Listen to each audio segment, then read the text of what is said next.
کیا آپ جانتے ہیں کہ آقا مدنی صلی اللہ علیہ وآلہ وسلم نے کن لوگوں کے اوپر لعنت کی؟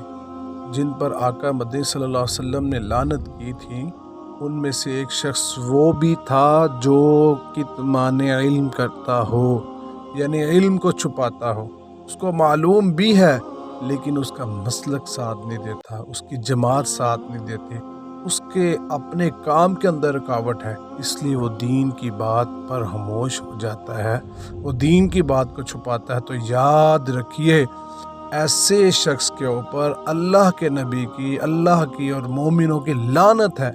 میں تو اس سے بڑھ کر کہتا ہوں آپ لوگوں کو کہ یاد رکھیے دنیا میں دو قسم کے چور ہیں۔ ایک چور تو وہ ہے جو لوگوں کا مال چراتا ہے، یہ چھوٹا چور ہے، یاد رکھیے۔ تو پھر بڑا چور کون سا ہے؟ بڑا چور وہ ہے کہ جو لوگوں کے ایمان کو چوری کرتا ہے، لوگوں کے دین کو چرا لیتا ہے، لوگوں کی عزتوں کو لوٹ لیتا ہے، یعنی دین کی بات لوگوں کو ٹھیک طریقے سے نہیں بتاتا، ایمان لوٹتا ہے، یہ بڑا چور ہے۔ اور یہ چور ہمیں دنیا میں بھی نقصان دیتا ہے اور ہمیں آخرت میں بھی نقصان دے گا۔ ان چوروں سے بچ کے رہیے، اللہ کو پکاریے، اللہ کے علاوہ کسی کے در پہ نہ جائیے، اللہ سے مانگیے۔ نبی صلی اللہ علیہ وسلم نے بھی ہمیں یہی سکھایا ہے کہ آپ اللہ سے مانگے، اللہ سے کی ہوئی دعا، اللہ سے مانگا ہوا انسان کوئی چیز رد پہ نہیں جاتا ہے۔ تو جب بھی مانگے اللہ سے مانگے۔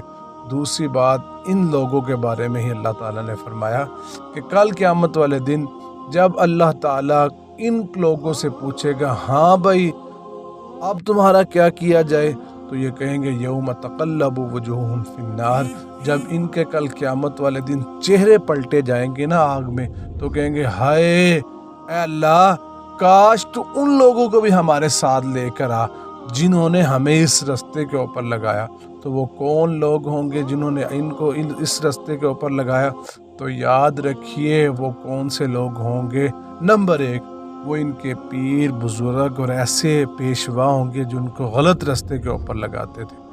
دوسرے وہ لوگ ہوں گے جو ماں باپ کی شکل میں ہوں گے، جو ان کے بڑوں کی شکل میں ہوں گے جن کو انہوں نے دین کے راستے پہ نہ لگایا۔ تو یاد رکھیے آپ کسی بھی گھر میں پیدا ہوئے، کسی کرسچن کے، عیسائی کے، کسی یہودی کے، کسی ہندو کے، کسی بھی گھر پیدا ہوتے ہیں، یا حتیٰ کہ مسلمان کے گھر میں پیدا ہوتے ہیں، تو آپ گمراہ راستے کے اوپر ہیں، گمراہی کی زندگی گزار رہے ہیں، تو کل قیامت والے دن آپ اللہ کو بلیم نہیں کر سکتے۔ آپ کے سامنے سارے راستے موجود ہیں، اب آپ کی چوائس ہے آپ کس راستے کے اوپر چاہتے ہیں۔ اس لیے اللہ نے آپ کو ذہن دیا ہے، اس بات کے اوپر نہ رہیے گا کہ میرا باپ تو فلاں مسلک کے ساتھ تھا، میرا باپ تو فلاں دین کے ساتھ تھا، فلاں جو تھا وہ ملک کے ساتھ تھا، اس لیے میں بھی عیسائی رہا، اس لیے میں بھی فلاں جماعت کے ساتھ رہا۔ تو یاد رکھیے اللہ کو ایک مانیے، اللہ سے مانگا کرے۔ یاد رکھیے اللہ سے مانگنے والا کبھی نا امید نہیں ہوتا، اور جو اللہ کو چھوڑ کر لوگوں کے دروں پہ چلا جاتا ہے، لوگوں کے سے جا کے مانگنا شروع کر دیتا ہے، اللہ بھی اس کو یہی کہتا ہے جا اب لوگوں سے ہی مانگتا رہے۔ جب بھی مانگے اللہ سے مانگے، جو حاجت ہو اللہ کے سامنے پیش کرے۔ اللہ سے مانگنے والا کبھی مایوس نہیں ہوتا۔